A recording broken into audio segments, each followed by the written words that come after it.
अब ये किसान जाग चुका है और आपकी सरकार की ईंट से ईंट बजा देगा।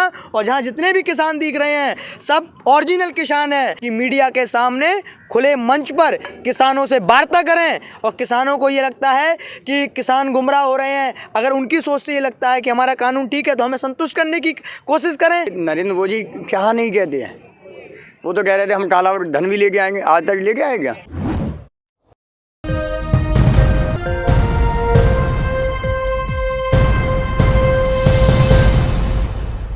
मैं इस वक्त मौजूद हूँ दिल्ली नोएडा बॉर्डर पे और यहाँ पे किसानों का प्रदर्शन यहाँ भी लगातार जारी है। किसान यहाँ भी काफ़ी संख्या में पहुँचे हुए हैं और दिल्ली के जो सारे बॉर्डर है वहाँ पे सारे बॉर्डरों पे किसान अधिक से अधिक संख्या में पहुँचे हुए हैं। हम इस वक्त नोएडा बॉर्डर पे हैं, यहाँ किसानों से बातचीत करेंगे कि क्या कुछ कहना चाहेंगे। जिस तरह से प्रधानमंत्री नरेंद्र मोदी आज जो मध्य प्रदेश में कहा है कि ये आज का कानून नहीं है, ये पिछले 20-22 सालों से सरकारें बदलती आई हैं तो हमने नहीं बदला है। ये ऐसा है, लॉकडाउन जब चलाता है इमरजेंसी, 3 महीने की इमरजेंसी में ये कानून ले आए, 3 अध्यादेश जो लेके आए हैं।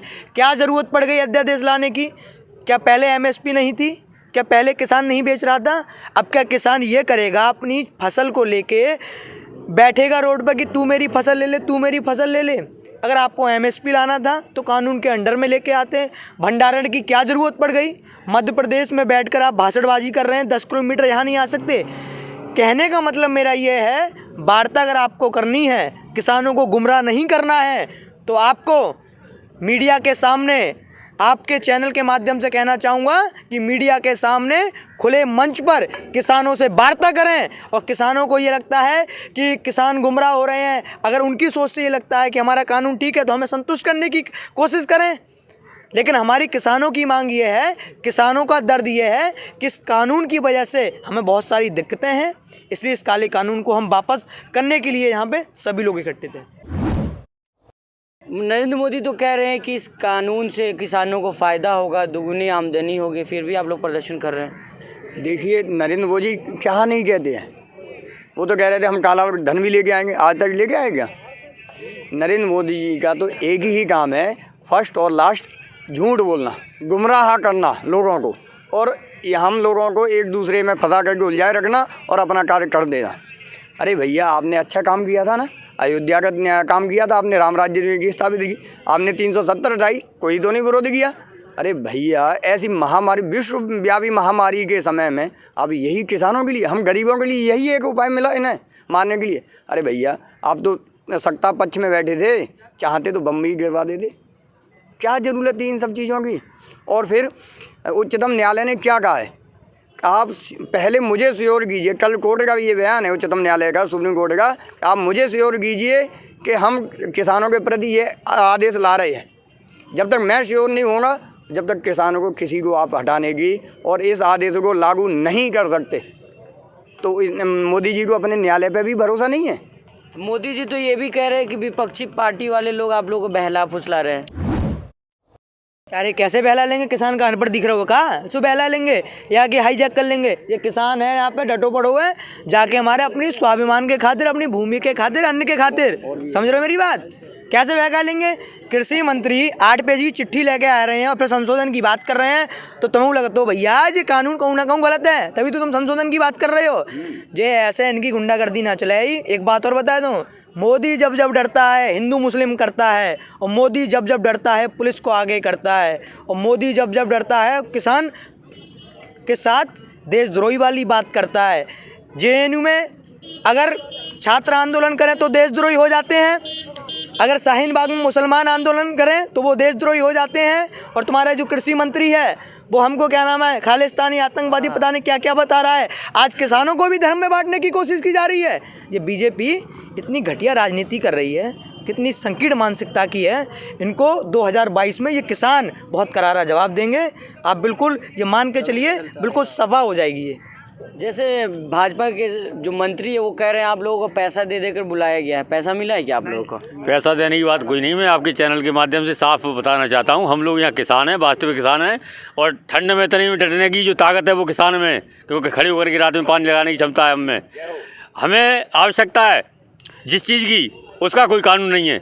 एमएसपी पे कानून लाए ना सरकार, कि जो MSP लागू किया है 1925 रुपये गेहूँ का, तो 1925 से कम नहीं बिकना चाहिए। अगर कोई पार्टी उससे कम खरीदती है तो उसमें कानून कार्रवाई होनी चाहिए, उसमें FIR होनी चाहिए।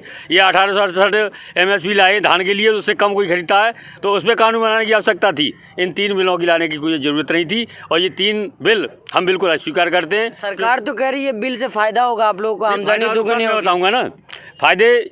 पहला इनका जो बिल है उनका कहना है कि कोई भी व्यक्ति कितना भी भंडारण कर सकता है। क्या किसान में, आज उत्तर प्रदेश से हैं हम, काशी जनपद से हैं, किसी किसान में इतनी क्षमता है वो ट्रैक्टर ट्राली पहले ही खेत में खड़ा कर देता है और सीधे मंडी ले जाता है। भंडारण करने की उसके पास क्षमता नहीं है, तो क्या हमें फ़ायदा होगा इससे या पूंजीपतियों को फ़ायदा होगा भंडारण से? कॉन्ट्रैक्ट फायदे वाली बात सबसे पहले तो ये अडानी और अंबानी को समझा ले मोदी। मैं तुम्हें सीधी बात बता दूं भैया, क्योंकि भंडारण की क्षमता छोटे किसानों की नहीं है। छोटे किसान जिनके पास 2 बीघा ज़मीन है, 5 बीघा ज़मीन है, वो कहाँ से भंडारण कर लेंगे? उनको अपनी बेटी की शादी करनी है, उनको अपनी बूढ़ी माँ की दवा लेके आनी है, उनके लिए अपने घर बार को भी देखना है और उनको अपने बच्चों को पढ़ाना भी है, तो कहाँ से भंडारण करेंगे? अब आपको बता दूं, जियो की सिम कई साल तक जो है फ्री मिली थी, कई महीनों तक फ्री मिली थी। बाद में क्या हुआ, 599 का, 149 का, 399 का रिचार्ज हो गया। अब ये क्या करेंगे, हमसे खरीदेंगे 15 रुपये किलो, 12 रुपये किलो गेहूँ, भंडारण कर देंगे, स्टॉक कर देंगे अडानी अंबानी, ठीक है। उसके बाद में वही गेहूँ वही आटा 50 रुपये किलो, 100 रुपये किलो में दे करके किसानों को कितना बड़ा धोखा कर रहे हैं अन्नदाता के साथ, जो कि अन्नदाता सर्वदाता होता है। मोदी जी, आपको फिर बता देना चाहता हूँ चैनल के माध्यम से, जिस तरीके से किसान को गुमराह करने का, जिस तरीके से किसान को लूटने का, जिस तरीके से किसान को खसोड़ने का आप काम कर रहे हैं, बहुत ही निंदनीय, बहुत ही गलत है। अब ये किसान जाग चुका है और आपकी सरकार की ईंट से ईंट बजा देगा। और जहाँ जितने भी किसान दिख रहे हैं सब ओरिजिनल किसान है। कोई अपना घर छोड़ के आया है, कोई अपना खेत छोड़ के आया है, कोई अपना बूढ़ी माँ जो बीमार पड़ी उसको छोड़ के आया है, कोई शादी तक को छोड़ के आया है। कई ऐसे भाई हैं जो बीमार तक बेचारे पड़ गए हैं इस सर्द खुले आसमान के नीचे, अब वो एसीओ में रहकर मज़े ले रहे हैं। अब ये किसान जाग चुका है और आपकी सरकार की ईंट से ईंट बजा देगा। और जहाँ जितने भी किसान दिख रहे हैं सब ओरिजिनल किसान है कि मीडिया के सामने खुले मंच पर किसानों से वार्ता करें। और किसानों को ये लगता है कि किसान गुमराह हो रहे हैं, अगर उनकी सोच से ये लगता है कि हमारा कानून ठीक है तो हमें संतुष्ट करने की कोशिश करें। तो हम आपको बता दें कि ये किसान जो है कासगंज से आए हुए हैं और जिस तरह से सिंगू बॉर्डर पर भी पंजाब से किसान आए हुए हैं, वैसे यहाँ भी आए हुए हैं। सभी अहम खबरों के लिए न्यूज़ MX को सब्सक्राइब करें, साथ ही बेल आइकॉन को जरूर दबाएं। लाइक, शेयर, कमेंट करना ना भूलें।